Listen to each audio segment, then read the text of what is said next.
We're back. Oh yeah. Yeah, we're back. But yeah, no, I thought there'd be more water flowing, but apparently not. Well, you know, when you go across where First Baptist is, right? Yeah. And you're headed toward the high schools, when you get by their ball field, those little areas with the kudzu and it goes down. When I was a kid, man, there's a creek. All that creek flows down through there. Right. You know what I'm saying? Oh, and it's, what was that movie? Where the kid looks over the other kid, he's like, "You want to go see a dead body?" And they're going, yeah. Because I can remember. That's a good movie. That's a really good movie. Stand By Me. Yep. That's a good movie. As a kid, it was almost like, you want to go see some neat stuff, and it wasn't a dead body, obviously. The big trees that had gone across in the middle of the creek, and as a kid, what would take us like 30 minutes to walk home from school, Mom would be mad because at 5 o'clock we still weren't home. Because we're down by that creek, man. We're walking through these trees that fell across and going across, and we'd make clubhouses and tree houses, you know. You'd have your Playboy that everybody'd be looking at from like the 70s, whatever, you know, and cigarettes. But man, we would play down through there. We wouldn't go on the left-hand side as you're going through the school, but the right-hand side, there's creeks and stuff through there, man. It's crazy. Oh yeah. Willie Garrity, my buddy, he's the guy that lived at the house at the end of the one-way. That house right there, right across the street. Right. Willie and his family grew up there. They moved from New York. T.D. Trachis lived in the yellow house on the end. You know, he passed away, but he lived there. And you talking about kids in the neighborhood? There wasn't that many kids at my age in the neighborhood. You had Jeremy Tinsley, who was way younger, that lived behind us. But I had Keno, or Keenan and his family lived there where Dirk used to live. But other than that, that's all the kids. But even though the family that didn't have kids, we would still knock on their door and hang out in their house. Because this is the early 80s. This is the way it was. I know it sounds odd to people now, but I'd go over to such and such's house and be like, "Can I get a cup of water?" You know, my house would be 4 houses up, and they're like, "Come on in," you know, and hang out. Like the Mexican-looking house, they never had children, but we hung out at their house. You know what I'm saying? So, but there wasn't a house that we didn't hang out at there, you know. Well, people were, you know. It was different back then, man. You know, it was just different. Oh yeah. People were friendly, you know. Oh yeah. We left our bikes out, you know. Oh yeah. Didn't worry about anything like that. But then again, you know, back then, you know, we didn't stay in the house in the summertime, you know. No, man. Absolutely. Dude, if I come in the house more than once, this is what I hear. I get slam that screen door and you come in.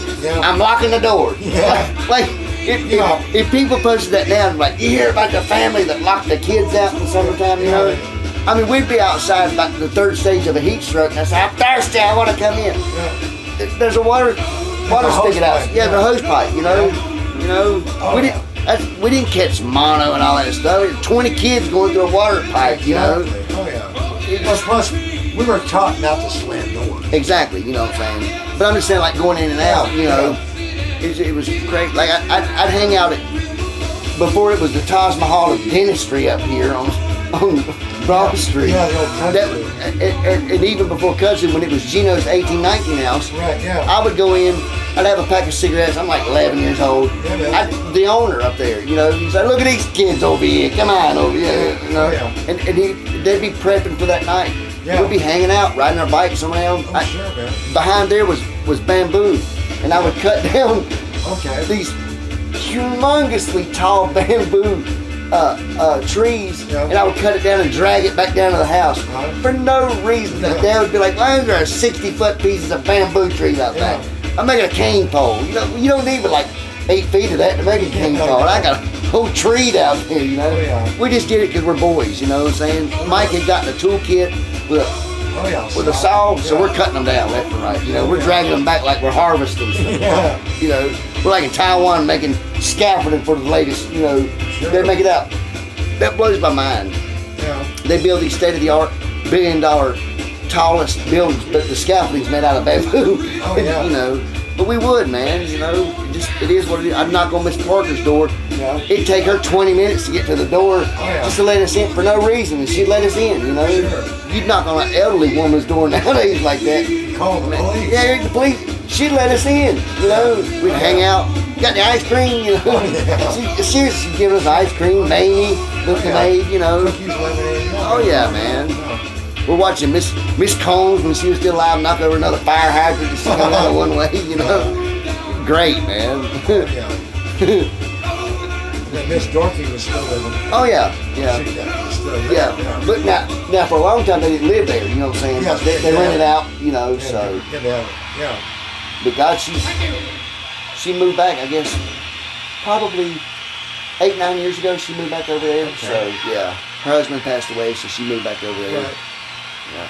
You're not gonna find a dirty sidewalk between here and Dorothy's. I'm gonna tell you that right now. Bless her heart. I mean, I'll take a walk down South Academy. There she's sleeping. Oh yeah. Well, you remember when it got really cold a couple weeks ago? The first really cold snap, like got down to like close to the 29 degrees, whatever. Yeah. And this is in the afternoon. It was like 32 degrees, so close to freezing. Yeah. I looked out and Dorothy's got her little Eskimo hat on and mittens and stuff, and she's sweeping. I got it like in the afternoon, and she swept till like 6 o'clock that night. It was dark, you know. She headed back, you know. Oh yeah. Great, dude. Well, it keeps you busy, keeps you active. Yeah. Keeps you healthy. Exactly. Oh yeah. Nothing wrong with that. No, man. No. So what'd you think of the XFL? I think it sucks. Donkey, you know what? Well, both games were lopsided. Yeah, lopsided for one. And you know what? I can't emotionally invest myself into this sport at all. Hey, especially in the South. Hey, we're gearing up for NASCAR next weekend. That's what I'm talking about. Scottie, who you pulling for? Go, Bubba! Oh yeah. Yeah. Oh yeah. Yeah, he's got a new he got a new paint scheme for here, so. Yeah. But no, we don't have time for this. No, man. Knock off football. It's not professional. What happened to Cart? Yeah. What happened to the ABL? Right. You know what I'm saying? Yeah. These. What happened to the original XFL? Exactly. You know, these things go by the wayside. You know, what it is you have these billion or millionaires who's like, you know what? I want my hand in the pot too. Right. So let's pull together and let's try to create something. Right. You know, you're not going to have but one. What is it? What is it? You can only create magic one time with one sport. You know what I'm saying? Sure. You're not going to have another Major League Baseball league. You're not going to have another NHL. You know, you're not going to have another now Major League Soccer. Yeah, you know, you're not going to. You can't create. There cannot be two dual sports that are the echelon of the echelon. You can only be one hierarchy. You know. There's only one NASCAR. Exactly. You know, you can't. One Indy. Yeah, you can't create an echelon of a sport 2 times in a row. You know, nobody's 10 years from now. Nobody in college from like Clemson or whatever, or from USC is going to be like, I hope I'm drafted either by the NHL or the XFL. I mean the NFL, the XFL. You know, nobody's going to do that. You know, we're not waiting on the edge of our seats to hear what Roger Goodall or Vince McMahon is saying. Give me a break. But no, it's just, and then you said that they dumped all this money into it. Yeah, he spent $500 million this time alone. You know, Dick Ebersol, which now we're really, if we were ever going to get banned, we'll get banned tonight because we really talk about stuff. We're talking about people who own YouTube, you know what I'm saying? Right.